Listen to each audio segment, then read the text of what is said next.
Hello दोस्तों, कैसे हैं आप सभी लोग। Welcome back to our YouTube channel. मेरा नाम है मयंक महेश्वरी और आज मैं डिस्कस करने वाला हूं आप लोगों के साथ ABC analysis for quantitative aptitude. तो जैसा कि आपको दिख रहा है भाई, तीन कैटेगरीज मैंने बनाई हैं। Category A, category B and category C. Category A वो टॉपिक्स हैं जो बहुत ज़्यादा इंपॉर्टेंट है और एग्जाम में 100% अच्छे खासे वेटेज इनकी आएगी ही आएगी। कैटेगरी बी वो है जिसके अंदर क्वेश्चंस तो आएंगे, टाइम भी थोड़ा कम लगता है और चैप्टर की वेटेज भी in comparison to category C ज़्यादा है। और कैटेगरी सी के अंदर आपके बाकी के चैप्टर्स आ गए, तो एक बार डिस्कस कर लेते हैं। आपको और थोड़ा आइडिया दे देता हूँ मैं। कैटेगरी ए के अंदर आपको दिख रहा है मैंने डाला है सबसे important chapter of quantitative aptitude, जिसकी सबसे ज़्यादा वेटेज है, मैथमेटिक्स ऑफ फाइनेंस। ये चैप्टर अराउंड अराउंड आप मान के चलिए 15 नंबर तक का आ सकता है, ठीक है ना। 12 to 15 16 नंबर तक का भी आ सकता है। फिर आपका लॉजिकल रीजनिंग के 4 चैप्टर्स हैं और चारों ही चैप्टर्स की वेटेज आप लोगों को अच्छे से पता है, अराउंड 20 मार्क्स है। और इसको भी कैटेगरी ए में डाला है क्योंकि बहुत कम टाइम लगता है इसको करने में और आराम से हो भी जाता है। फिर हम लोगों ने statistical description of data, measures of central tendency, measures of dispersion और थ्योरेटिकल डिस्ट्रीब्यूशन को डाला है कैटेगरी ए के अंदर। अगेन ये चारों ही चैप्टर्स स्टैटिस्टिक्स के हैं और इन चारों ही चैप्टर्स को मिला करके आप मान के चलिए अराउंड अराउंड 25 मार्क्स तक की वेटेज आ सकती है, ठीक है ना। अब इन चैप्टर्स को मैंने कैटेगरी ए में क्यों डाला है? Statistical description of data around around 4-5 question आ जाते हैं, बहुत ईजी होते हैं, हार्डली कुछ सेकंड्स लगते हैं क्वेश्चन को करने में, आपको एक टाइम एडवांटेज भी देते हैं, ठीक है ना। Measures of central tendency and measures of dispersion के क्वेश्चन भी इजी होते हैं कंपैरेटिवली। अगर स्टैटिस्टिक्स में बाकी चैप्टर्स देखें तो ये तीन चैप्टर्स इजी चैप्टर्स हैं और इनके क्वेश्चंस कम टाइम भी लेते हैं, जल्दी भी हो जाते हैं और इजी भी होते हैं, हमें एक टाइम एडवांटेज भी देते हैं, तो हर जगह विन विन सिचुएशन है। और फिर हम बात करते हैं theoretical distribution. Theoretical distribution chapter में ये नहीं बोलूंगा कि बहुत इजी है, इन कंपैरिजन थोड़ा मुश्किल चैप्टर है, बट अगर आपके बेसिक्स क्लियर है तो चैप्टर मुश्किल बिल्कुल भी नहीं है। बायनोमियल डिस्ट्रीब्यूशन, पॉइसन डिस्ट्रीब्यूशन से प्रॉपर्टी बेस्ड क्वेश्चन ज्यादा आते हैं और नॉर्मल डिस्ट्रीब्यूशन से, नॉर्मल डिस्ट्रीब्यूशन में तो हर एक चीज इंपॉर्टेंट है, प्रॉपर्टीज भी और उसके जो इंपॉर्टेंट पॉइंट्स हैं वो भी, तो यहाँ से भी अच्छी खासी आपकी आप मान के चलिए 4 से 5 नंबर तक का ये चैप्टर थ्योरेटिकल डिस्ट्रीब्यूशन आ जाता है। तो अगर देखा जाए तो कैटेगरी ए के अंदर हम लोगों ने अराउंड 60 मार्क्स की वेटेज कवर कर ली है, अराउंड 60 नंबर की वेटेज कवर कर ली है। और कितने चैप्टर्स हैं उसके अंदर? एक mathematics of finance, 4 logical reasoning यानी कि 5, छठा चैप्टर है आपका स्टैटिस्टिकल डिस्क्रिप्शन और डेटा, फिर 7th measures of central tendency, 8th measures of dispersion and 9th theoretical distribution. तो 1 2 3 4 5 6 7 8 9 9 चैप्टर्स है जो अराउंड अराउंड आपके 60 मार्क्स के आ जाएंगे, ठीक है ना। अच्छा, फिर कैटेगरी बी है।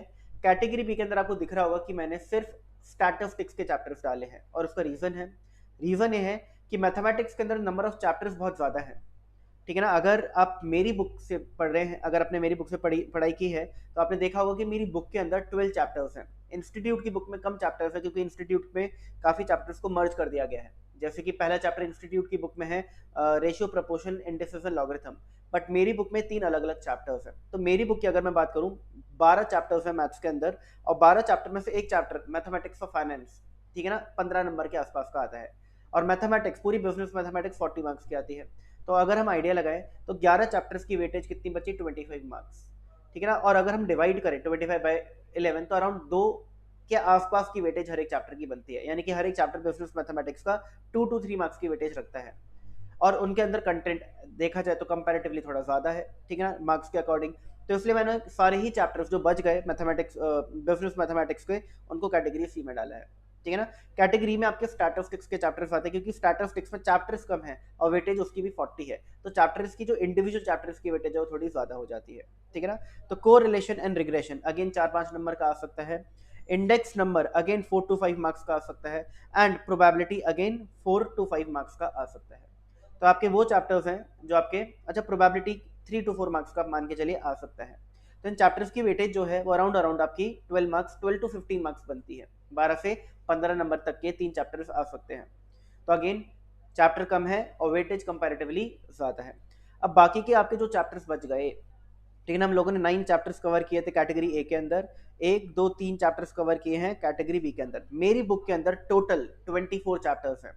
12 चैप्टर्स बिजनेस मैथमेटिक्स में है, 8 चैप्टर्स स्टैटिस्टिक्स में है एंड 4 चैप्टर्स लॉजिकल रीजनिंग में है। तो टोटल 24 चैप्टर्स हैं, ठीक है ना, मेरी बुक के अंदर। इंस्टीट्यूट की बुक में ये चैप्टर्स की जो काउंटिंग है वो थोड़ी कम है, वो अराउंड 16-17 चैप्टर्स है उस बुक में है, क्योंकि अगेन उन लोगों ने जैसे आपका MCT MOT, मेरी बुक में 2 अलग अलग चैप्टर है, बट इंस्टीट्यूट की बुक में एक सिंगल चैप्टर है, measures of central tendency and dispersion. तो इस वजह से तो अगर मेरी बुक के हिसाब से आप बात करें तो 24 चैप्टर्स मेरी बुक के अंदर हैं, ठीक है ना, जिसमें से 12 चैप्टर्स आप मान के चलिए 72 टू 75 में 72 से लेकर के 75 मार्क्स तक के आएंगे, यानी कि ऑलमोस्ट 50% चैप्टर्स की वेटेज 75 मार्क्स तक की है।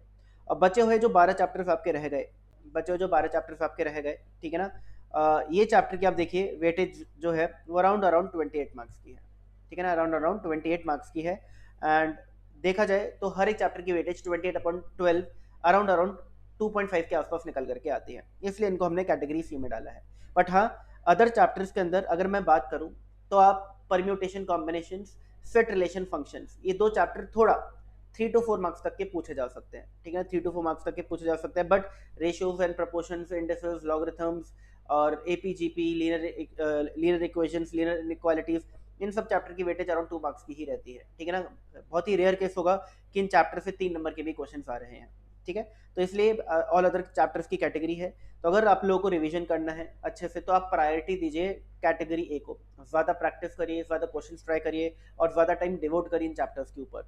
फिर आप टाइम दीजिए कैटेगरी बी के ऊपर। अगर आप इन 2 कैटेगरीज को बहुत अच्छा कर लेते हैं, आपकी 90% एक्यूरेसी है, तो आप मान के चलिए 75 मल्टीप्लाई बाय 90%, इतने मार्क्स अराउंड आपके सिक्योर हो जाएंगे, ठीक है ना, जो कि अराउंड आपका निकल के आएगा 68 और 68 मार्क्स के आसपास, ठीक है ना। अब मान के चलो अराउंड 70 मार्क्स के आसपास आपकी कवरेज अच्छी हो जाएगी, ठीक है ना। और बाकी के चैप्टर्स जो है वो आपको कम वेटेज देंगे और उसलिए वो कैटेगरी सी के अंदर है।